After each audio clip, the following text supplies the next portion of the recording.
they do it again. Like they made their money back just on the entry fee. And, Yeah, I on mean, selling cards. it's very lucrative for them, and the players love it. So, I mean, it's just win, win, win, win, win all the way around. Now, I mean, as many tournaments like this as possible, or the Midwest Master Series, just all these high level competitive events are just so good for some decent money, letting people So AJ, get out there and game. It's good for the game. as a pro player, you do find these as like a good way to just stay like. Yeah, I mean, if you just play like American Grand Prix and Pro Tours, which is what I would usually do, there aren't enough tournaments in the year to outrace your variance. Like PTQs are so.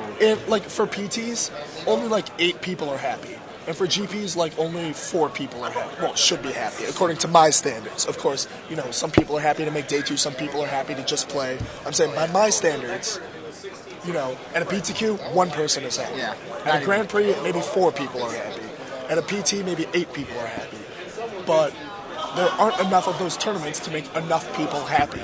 And so now you have all these tournaments that, you don't have to qualify for. All the locals can come out and not worry about not having any buys, or being qualified or anything like that, and can just come out and game and then they put up decent price, so the competitive crowd also wants to come out and chase the. As you can see, there's like a diverse mix. Yeah, you get a good range of everybody, every group of the subgroup of the Magic scene is like well represented. Used to be, actually.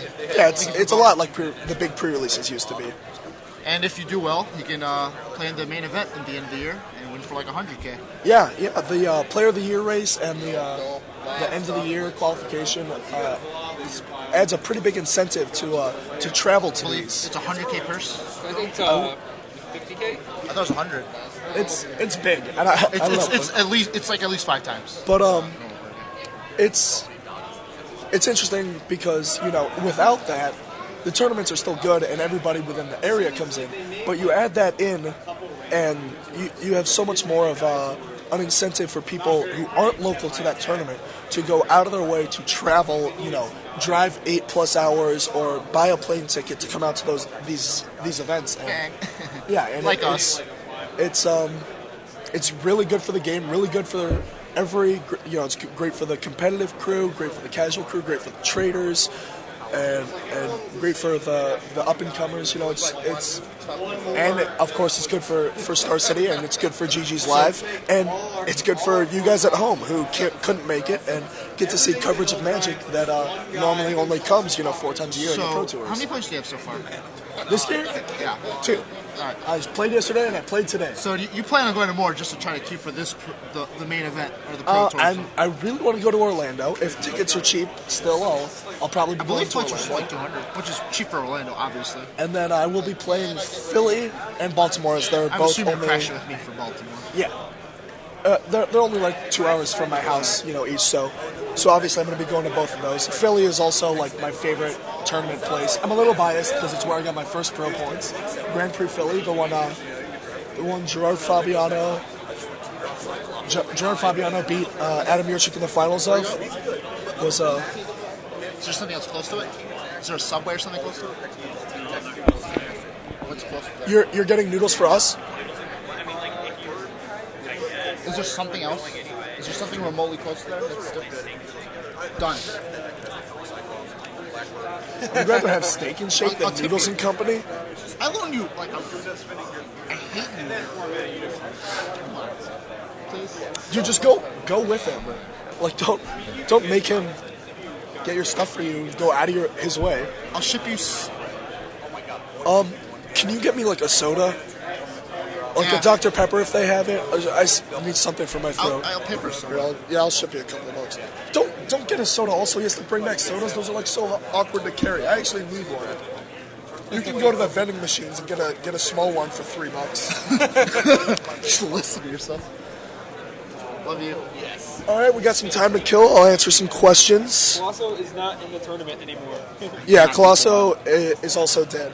What do I like in Standard right now? Well, anybody that is not playing Jund or considering playing Jund should obviously do so. The deck, And that's going to be my, that's the quintessential answer. When you ask the question, that's going to be the answer. But I hated playing Jund. let's say you're allergic to sprouting through an X. Every time you touch a sprouting through an X, you break out in welts. Suck it up. If that's the case, which is pretty much your only excuse, then I like the Open the Vaults deck that I was brewing for for yesterday's tournament. It has it's similar to the list played in the top 8 of Pro Tour San Diego, but cut black entirely. Like Architects of Will, you still play just the cycle, but you cut the Shroom and all the black stuff from the sideboard, and just add more, control cards, more card drawing. Oh, and the deck also needs a couple more lands, but I think that deck's very good, well positioned in the metagame. It beats Naya, and it has some decent game against Jund, which are the two matchups that you want to be favored against. And then it also has a decent game against blue-white control, which a lot of people think that's a landslide. But the deck had a good showing at the GP that's happening currently. Like a bunch of I haven't checked out the GP a bunch coverage, of Japanese but people are playing or a bunch of Europeans are actually playing the Nicole Hepke's version of the deck without counter spells. They're just more guys. oh yeah, I did see that. Like I believe Martin Sam Juza, Black and Martin Juza and a couple others. And a few others Go, are playing. If Sam Black's playing it, Go's probably playing it. But it's blue-white. If you haven't seen the coverage, it's blue-white like tap out control. No counter spells.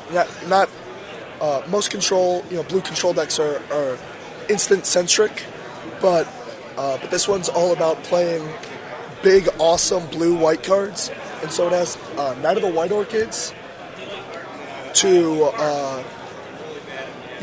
as just an awesome 2-for-1. It blocks early. I assume they have border posts to make it more effective.